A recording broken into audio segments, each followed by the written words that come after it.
But for more on this, let's bring in former Deputy National Security Advisor Victoria Coates and Senior Advisor for the Foundation for Defense of Democracies, Richard Goldberg. Good morning to both of you, and thank you for joining us here on Wake Up America Weekend. Victoria, I'll start with you. It was reported that earlier this morning, Iran informed the United States that its attack on Israel would be limited for self-defense. So do you expect them to refrain from future attacks, or just more of the same, keeping in mind that they've never, in my opinion, or from what I know, ever stopped using their proxies? No, not at all. I think you've really put your finger on it. I think they will continue to sow mischief and foment violence throughout the region. And unfortunately, what they're doing is giving the Biden administration an excuse to say, hey, this is over. You're done. Apparently, the president said to Prime Minister Netanyahu yesterday, oh, you've got to win. Take it. I don't think that's fair at all. This reminds me of the days after October 7th, when you had the administration talking a good game, but all too soon. They were not supporting Israel strongly enough, and we saw the real reverse in public opinion. All those points are completely accurate. I tend to agree with you there. But Richard, Iran's foreign minister said that its neighbours were notified of the strike 3 days in advance. Why would Iran warn them? If this was a real attack, why not just do it by surprise instead of actually just giving them the heads up and allowing them to prepare? Well, let's not forget that some of those neighbors actively support militias that are funded by Iran. So informing the Iraqis when Iraqi airspace is going to be used to launch some of these attacks, as we learned last night, is not a big accomplishment. Obviously, there is a truce that the Iranians have with the Saudis. They likely did not want the Saudis to intercept any of the missiles or drones that were being sent over.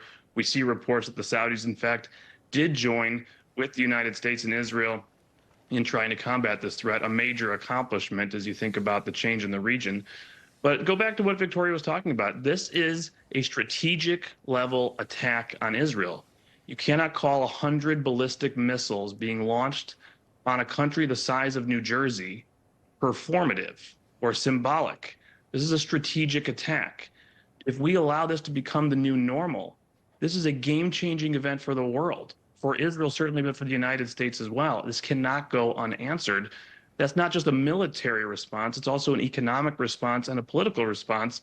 As we know, the president is right now, today, still making $10 billion available to the Iranians with a sanctions waiver and letting their oil flow freely to China. See, that's the part I don't understand, right? Sarah, you and I have been speaking about this in the breaks. Why relieve any sanctions whatsoever? Why give them any money when we've seen, there is no question, it funds terrorist activities? Victoria, I'm shaking my head. Are we here in part, and I've asked other guests this, are we here in part because of the weakness from President Biden, how he's been treating Iran from day one? I've seen it as appeasement and capitulation, and allowing them to fill their coffers like with waivers for their oil. It just doesn't make sense to me. At one point, our ships are out there supporting Israel, blocking the drones and so on, taking them down, but yet we'll relieve sanctions and let them fill their coffers to buy more drones. Well, there are hardly two people on the planet who are likely to be more mystified by this than Rich and I.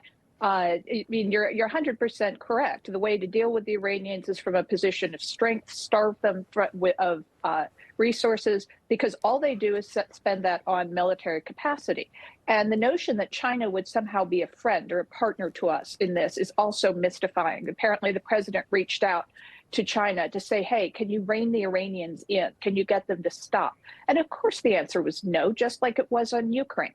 Xi Jinping is perfectly happy to have the United States tied up in the Middle East and tied up in Ukraine while he eyes Taiwan, and he sees us depleting our stocks of military equipment, and our attention and our international capital, and wonders if maybe this is his year to make a move. Meanwhile, he's getting all of this cheap Iranian oil that the Biden administration keeps on the market because they don't want to produce it here at home. That is such an incredible point that you make on China. But I find it infuriating. Yeah, it doesn't make sense. So we're also mystified here. But Richard, we knew there was so much intelligence ahead of this attack that it was coming. Everybody was prepared for it. Do you think that had any impact on the result? Well, certainly, the more time you can prepare for all scenarios, including the worst case scenarios, the better. And obviously, Israel had time to activate to full mobilization all of its air defense assets, its multiple layered air missile defense that it has jointly cooperated to develop with the United States, I should emphasize. The U.S. military, the British military being in position to support. So that certainly was helpful. But also, remember, we also followed several days of the president saying don't and issuing warnings and declassifying information and leaks to the press to try to get Iran to back down. And in the end, what I think the White House has to contemplate this morning is those warnings didn't work. The Iranians were not afraid of the United States. They are not afraid of the United States or even Israel today. Yeah. The Ayatollah in Iran bet that he could launch a strategic attack on Israel, 100 ballistic missiles, cruise missiles, drones, etc., and face almost no consequences. And right now, this morning, he may be correct. And that is something that should be alarming to all of us. Yeah, I think you said that very, very well. It should be alarming. Victoria coach Richard Goldberg, thank you so much. Great conversation. We'll have you back in the future. Thank you. Thanks both. All right, don't go anywhere. We'll bring you the latest and continue our coverage on Iran.